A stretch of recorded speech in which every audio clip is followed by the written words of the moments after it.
Bonjour et bienvenue sur notre chaîne, la chaîne du partage et du recevoir ISN Info, la chaîne des nouvelles sources de l'information. Connectez-vous pour vous informer, pour apprendre et à partager avec nous. Si on a eu à écrire les blocs statiques et à pouvoir les exécuter, on avait dit que les blocs statiques s'exécutent plus vite que les blocs de la méthode main. Aujourd'hui, on va continuer sur le même sillage.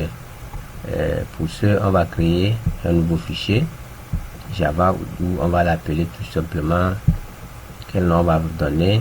On va donner tout simplement le nom de blog.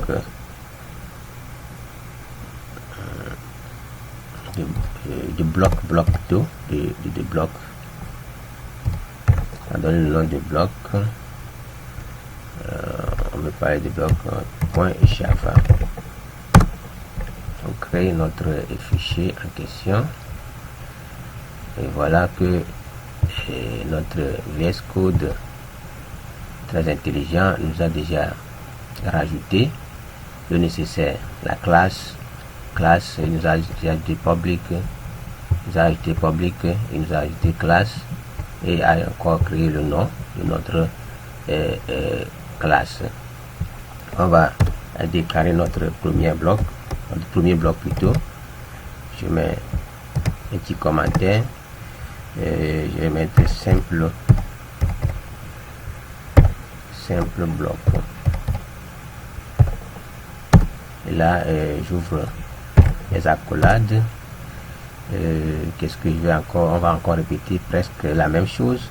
Là, je mets système.out.println. Juste on va afficher et on va voir comment est-ce qu'on peut utiliser ces blocs simples aussi pour pouvoir afficher les informations à l'écran avant de pouvoir afficher les informations dans notre méthode main. Si je vais commencer ici, bienvenue, toujours bienvenue sur notre chaîne. Même point. On peut dire encore deuxième chaîne, deuxième affichage, deuxième rendu qu'on peut toutefois ajouter. Avec système système.out.println. Je peux dire la chaîne des nouvelles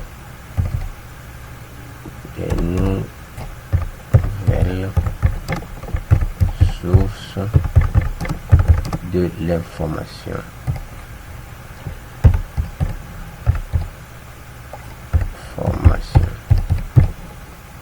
Des nouvelles sources de l'information. Et là, on va écrire notre méthode main.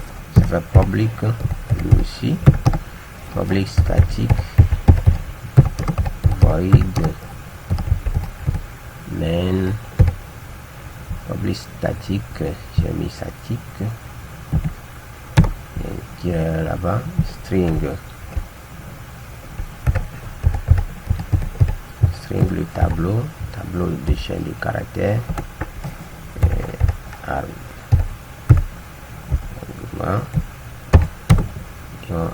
et string s, voilà, on a là, et c'est tout.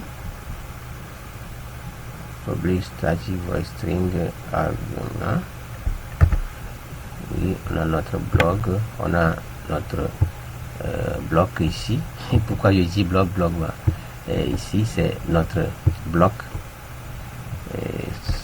C'est ici notre bloc qui est là, simple bloc seulement qui est là, et notre bloc de main aussi qui est là. Donc, dans main, qu'est-ce qu'on va dire? Je vais dire juste d'afficher système point out println ici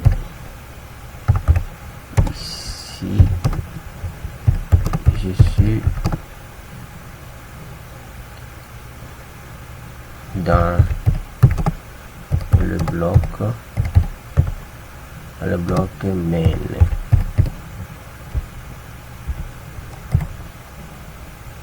Donc c'est ça.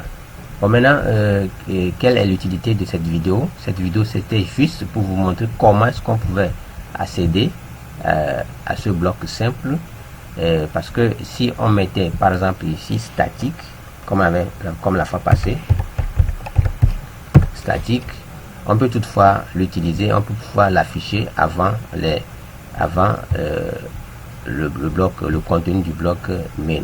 Donc pour vérifier tout ça là, on va lancer comme la fois passée, on va lancer notre application pour voir le résultat.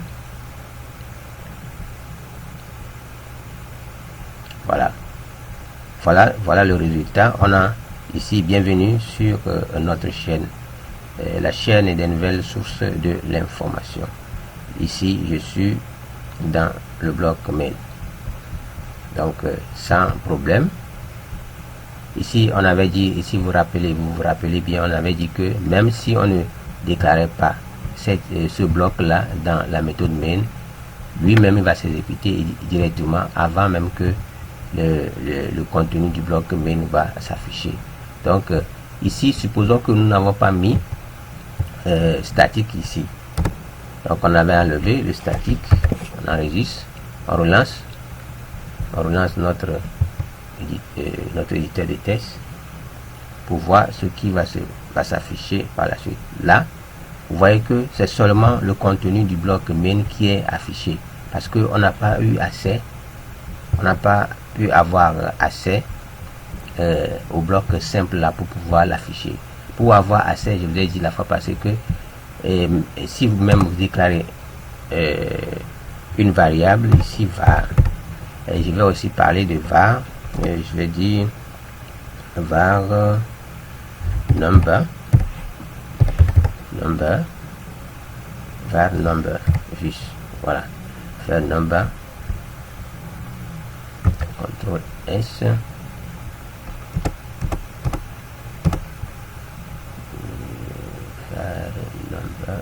number. Parce que j'aimerais parler de var aussi, qui est valable pour pouvoir l'utiliser. C'est une nouvelle notation introduite dans la JDK 11 pour pouvoir déclarer les variables sans pouvoir préciser le type exact. Et donc le compilateur même sait déjà que c'est ce type de variable que vous voulez utiliser, ce type de données plutôt que vous voulez utiliser pour pouvoir déclarer votre variable. Donc ici je vais voir si tout provient l'erreur là. Je vais y assigner une valeur 10 pouvoir non. Donc bon, de toute façon on va revenir sur ça, dans cette même vidéo tout à l'heure. Donc pour pouvoir utiliser, on va revenir sur le bloc simple là. Pour pouvoir utiliser ce bloc de code là, il va falloir qu'on intensifie, c'est-à-dire qu'on intensifie. Donc au lieu qu'on déclare ici, je vais changer le var là en int pour aller plus rapidement, aller plus simple. Int ça là. Ici, on avait dit qu'on ne peut pas accéder à cette variable à l'intérieur, directement à l'intérieur de notre classe main, de notre bloc main. Supposons que je ne vais pas initialiser ici et j'ai voulu réinitialiser notre number ici. Excusez-moi, qui est égal à 10. Là, vous voyez qu'il y a l'erreur. À moins que nous déclarons cette variable int là en tant que un variable statique. Là, ce n'était pas le cas. Ce qu'il faut faire, c'est quoi? On avait dit aussi que pour pouvoir l'utiliser, il faut toutefois créer une instance de notre classe pour pouvoir l'utiliser dans ce bloc main là. Donc, pour pouvoir utiliser la même chose, pour pouvoir utiliser ce bloc, pour pouvoir avoir accès à ce bloc là, à ce bloc de code là, nous devons intensifier, nous devons créer une instance créer un objet de notre classe bloc. Donc c'était juste bloc, je mets bloc c'était avec S, je mets BL qui est égal à new pour créer une réservation en mémoire qu'il faut toujours utiliser le nom, le mot-clé new et je mets bloc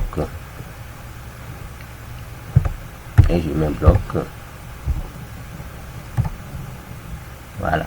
Et là déjà ici je peux aussi dire pour l'utiliser il faut toutefois l'intensifier.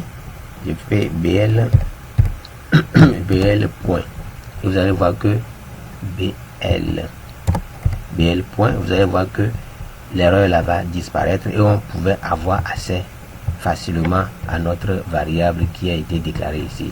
Et maintenant ce bloc va être exécuté parce qu'on a déjà eu à appeler dans notre méthode main un objet qui fait référence à la classe bloc ici. Donc quand on va lancer ensemble, on va lancer ensemble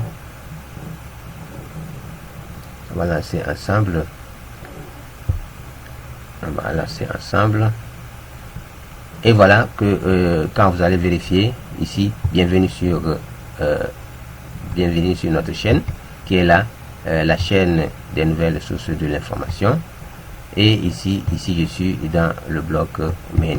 Vous voyez que même sans pouvoir rappeler ou bien déclarer ce bloc là à l'intérieur, l'exécution c'est fait que on a eu d'abord l'exécution et l'affichage de ce bloc avant les contenus du bloc de la méthode main. Pour mieux différencier, on va encore créer un système out.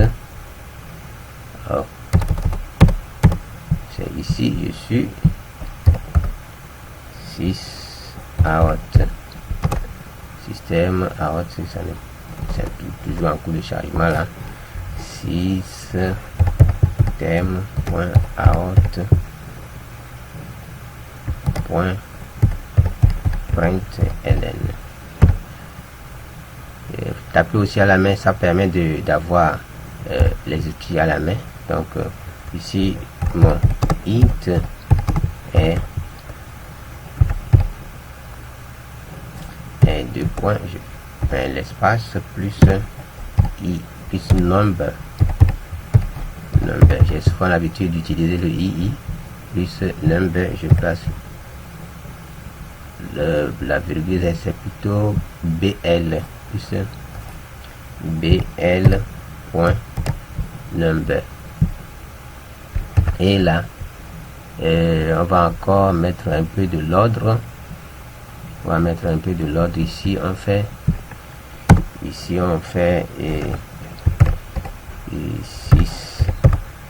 m.out.println et on sépare ceci de l'autre code. On fait encore 6 m.out.println. On est là, println, juste on enlève le x là. Donc on copie. Cette fois-ci on va copier pour aller un peu plus rapidement. CTRL C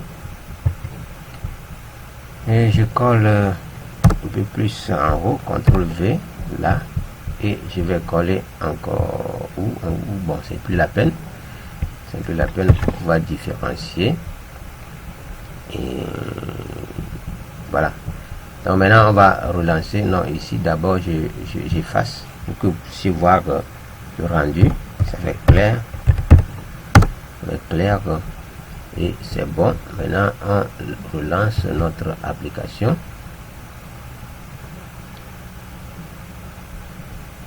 Et voilà, je vais agrandir encore un peu. On revient un peu sur là.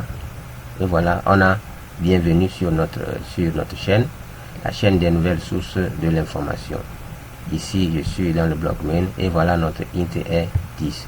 Donc, vous pouvez toutefois utiliser ces blocs de code, ces blocs pour pouvoir annoncer certaines informations à l'utilisateur que voilà, c'est ce qui va suivre, en attendant que les exécutions et bien les informations introduites dans le bloc main puissent être exécutées.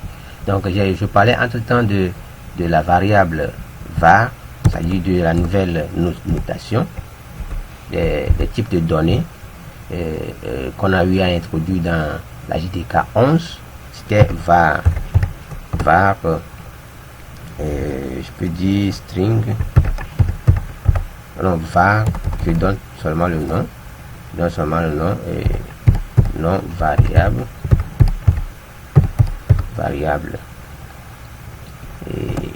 et je donne comme nom de variable, je donne tout, je place la virgule. Donc c'était ça. Donc la variable là va, ça représente le type de données, c'est-à-dire type de données qu'on types de données qu'on a déjà eu à voir au niveau des types de données dans l'autre vidéo. C'était une nouvelle notation, la nouvelle notation introduite dans la JDK 11. Ceci a apparu dans la JDK 11. Donc ceci seulement est valable seulement au niveau de la JDK 11 au moment où vous utilisez la JDK 11 pour pouvoir implémenter ou bien compiler vos codes. C'est valable, c'est très valable. Et maintenant quand vous utilisez maintenant la JDK 16 qui est la dernière version aujourd'hui, cette notation n'est plus valable, alors que dans l'autre vidéo aussi on avait dit que la JDK 11 a été JDK qui a été longuement soutenue. Je disais tantôt que la JDK 11 a été la JDK la plus soutenue, longuement soutenue. En plus de ça, il y avait aussi la JDK 13. Donc ici, j'utilise pour pouvoir compiler mes applications sur VS Code la JDK 11, et que cette JDK est la seule acceptée par VS Code aujourd'hui. Donc quand vous voulez utiliser des VS Code, vous devez utiliser la JDK 11 installée sur votre machine et bien configurée pour que ça puisse travailler et exécuter vos codes. Et là, vous pouvez utiliser la nouvelle notation, c'est la nouvelle notation des variables pour pouvoir des types de données plutôt, pour pouvoir déclarer vos variables. Ici, c'est possible, je m'en dis possible avec la JDK 11, la JDK 11, donc la JDK 11 seulement. Donc je peux toutefois, donc quand je veux toutefois noter d'autres variables avec le même type, je peux dire encore var, et je peux donner le nom i, je peux donner i et qui est égal à 12 par exemple. La machine va reconnaître. Je peux dire encore var en tant que short, je vais mettre show sh et je vais mettre aussi 45. Je peux donner aussi var comme caractère et je vais donner égal, et je mets par exemple O. Donc ici la machine virtuelle, ça y est, va reconnaître tout simplement que c'est ce que vous êtes en train d'utiliser. Donc c'est ce que fait par exemple dans Python ou bien Python, c'est ce que Python fait. Vous allez juste déclarer votre variable sans pouvoir précéder ou bien donner le type exact, mais le compilateur de Python même sait déjà ce que vous voulez utiliser en tant que type de données. Donc c'est ce que j'aimerais vous montrer dans cette vidéo. C'est tout pour cette vidéo et merci de pouvoir nous soutenir et vous abonner et surtout regarder les vidéos jusqu'à la fin. Il y a toujours des informations qui sont aussi nécessaires, qui pourraient vous réveiller votre curiosité, réveiller quelque chose en vous pour que vous aussi vous puissiez en profiter au maximum. Donc sur ce, je vous dis à plus.